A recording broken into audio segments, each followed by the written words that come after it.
Can I race for food? They laughed at the homeless man, not knowing he's a racing legend. The midday sun scorches the cracked asphalt of an abandoned racetrack just outside Los Angeles. Dozens of tuned engines snarl like wild animals, and a crowd gathers, chanting the names of their favorite racers. Among them, laughter ripples as a man in worn-out boots and a sun-bleached hoodie steps forward. His beard is uneven, his hands covered in oil stains. He looks like he hasn't eaten in days.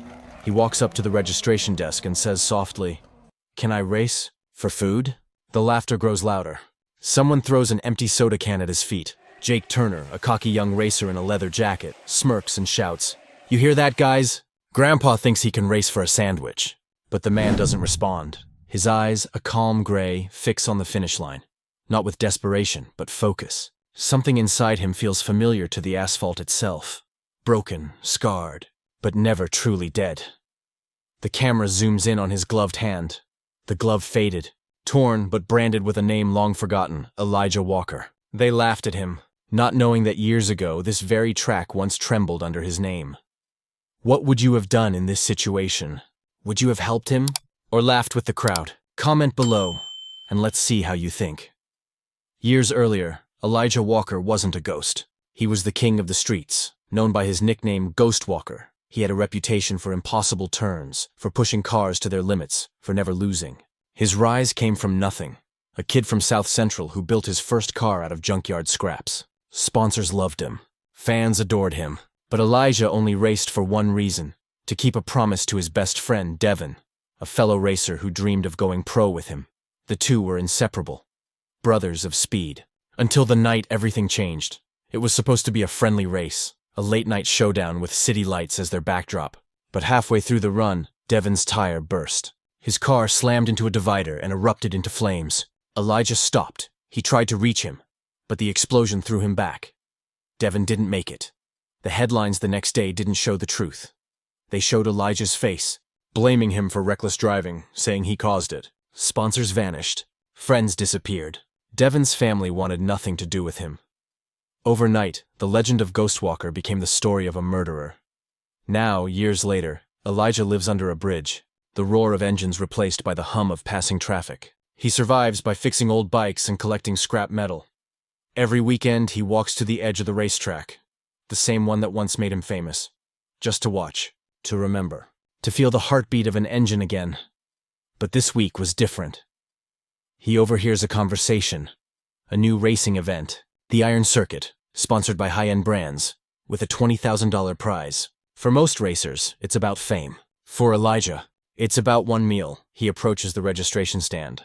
When the clerk asks for a fee, Elijah says quietly, "Can I race for food?" The racers nearby burst into laughter. The sound echoes off the steel barriers like cruelty amplified. Jake Turner, the arrogant racer leading the event, records him on his phone. "This is gold, man. The homeless dude thinks he's Vin Diesel." The clip goes viral overnight. Hundreds of comments mock him. But one person, a mechanic named Maya Lopez, recognizes him.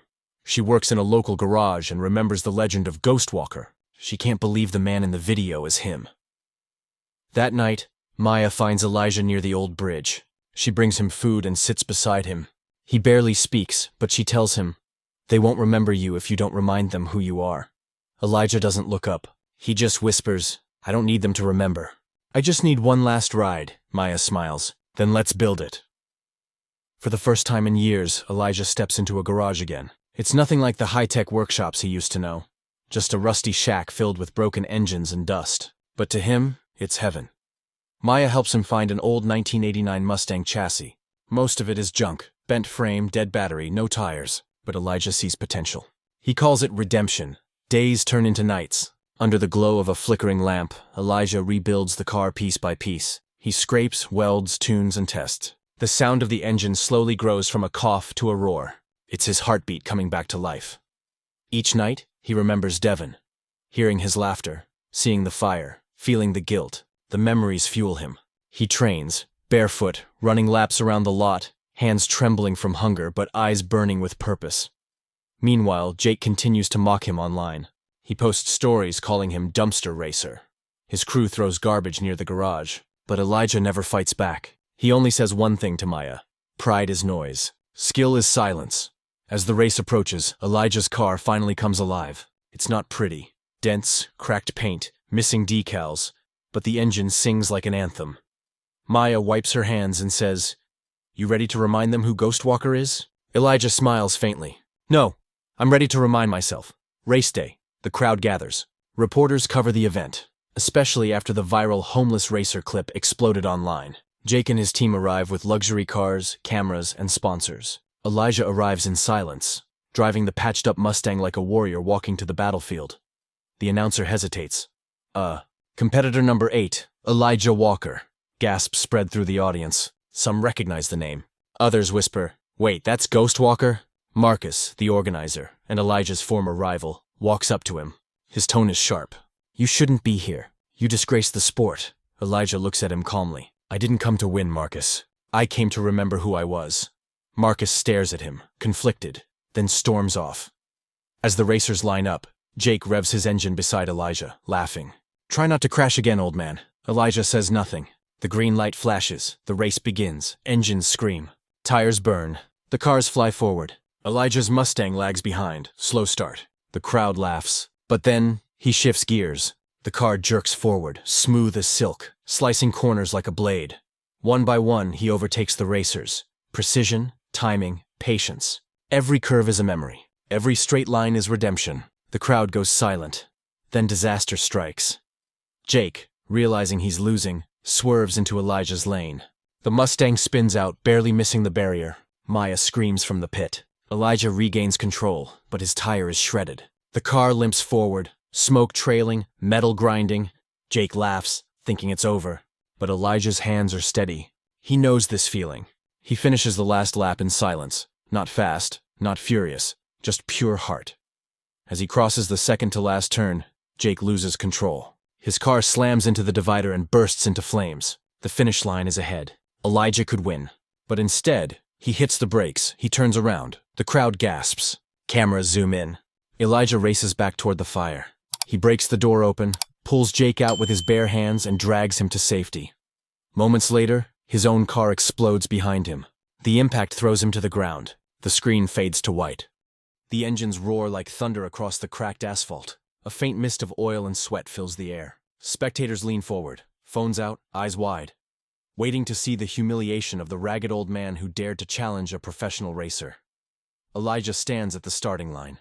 His face is calm, his eyes distant, staring into something only he can see. Maybe it's his past. Maybe it's his son. Maybe it's the last time he felt alive.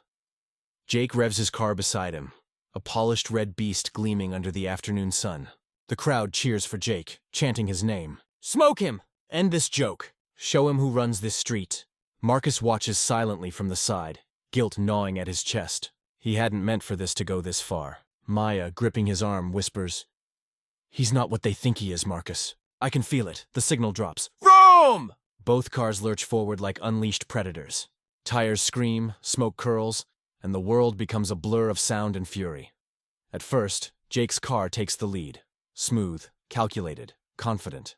But then, Elijah shifts gears. It's as if his body remembers what his mind had forgotten. His hands glide over the steering wheel with muscle memory born from years behind the wheel. He maneuvers corners like a whisper, cutting through wind, his focus absolute. Gasps erupt from the crowd. The homeless man, the one they mocked, is closing the gap. Jake grits his teeth. "No way, no one beats me. Especially not him." He slams the accelerator, swerving aggressively, trying to block Elijah. But Elijah remains unshaken. Every turn, every motion, he anticipates it like a master reading an old familiar script. Maya clutches her chest. Marcus stares, mouth open. "Who is this man?" he mutters, and then, the final stretch. Jake's arrogance drives him too far. He underestimates the curve ahead, a sharp, blind turn leading into an unfinished road section, Elijah notices. He's seen this kind of danger before, the kind that ends lives. He knows what's about to happen. He has a split second to choose, save himself or save Jake. He makes the choice before thought even forms. He jerks the wheel hard, slamming his car between Jake's and the barricade. A blinding crash echoes through the air, metal twisting, glass shattering, smoke bursting upward like a black cloud. The crowd screams. Jake's car spins out, sliding harmlessly to a stop, while Elijah's crashes headfirst into the barrier. Flames lick the hood. The world falls silent except for the faint hiss of burning fuel. Marcus and Maya sprint toward the wreck. Marcus yells, "Call 911, now!" Jake stumbles out of his car, shaken, his face pale. He looks toward the wreckage, his pride vanishing, replaced by horror. He saved me. Maya pulls at the car door, but it's jammed. Elijah coughs, blood dripping from his lips, eyes half open. "Maya," he whispers, his voice hoarse. "Don't blame him. We all lose our way sometimes," she sobs, holding his hand through the shattered window. "Why would you do that? He mocked you."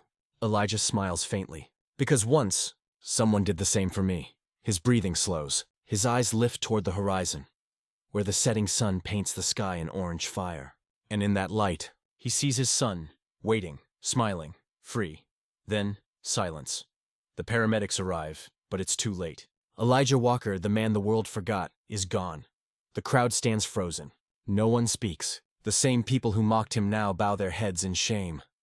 Jake kneels beside the wreck, tears streaming down his face. He whispers, I didn't know who you were." 2 weeks later. The abandoned lot where the race took place is now quiet, except for the gentle hum of wind. At the center, a small memorial stands. Flowers, candles, and a single photo of Elijah Walker, smiling beside his old racing team. Someone has written beneath it, the legend who never stopped racing, even when life tried to stop him. Marcus stands before it, a cap pulled low to hide his eyes. Beside him, Maya gently places a small metal keychain, a tiny steering wheel Elijah used to carry. Jake arrives. He's changed, no longer the arrogant racer. He's dressed in black, his face lined with guilt and reflection. "I talked to the track officials," he says softly. "They looked him up. Elijah Walker wasn't just any racer. He was a champion, a name from 20 years ago. He disappeared after a crash that took his son's life. And the sponsors dropped him. That's when everything fell apart." Maya wipes a tear. "He was still racing, just for survival." Jake nods, voice trembling. "He saved me, when I didn't deserve it. I want to make it right." A week later, Jake and Marcus organize a charity race in Elijah's name, the Walker Cup, Racing for Hope. Every dollar raised goes to helping homeless veterans and struggling racers get back on their feet. The event explodes across social media. News outlets pick up the story. The homeless legend who saved his rival. People who once mocked Elijah now hold banners that read, "Race with heart, drive with purpose." At the starting line, Jake holds Elijah's old photo close to his chest. "I owe you everything," he whispers. "I'll never race without remembering you." The engines ignite, the crowd roars, and somewhere, in the rustling wind and the echo of tire tracks, Elijah's spirit lingers. Not as a tragedy, but as a symbol. He may have died, but he won something far greater.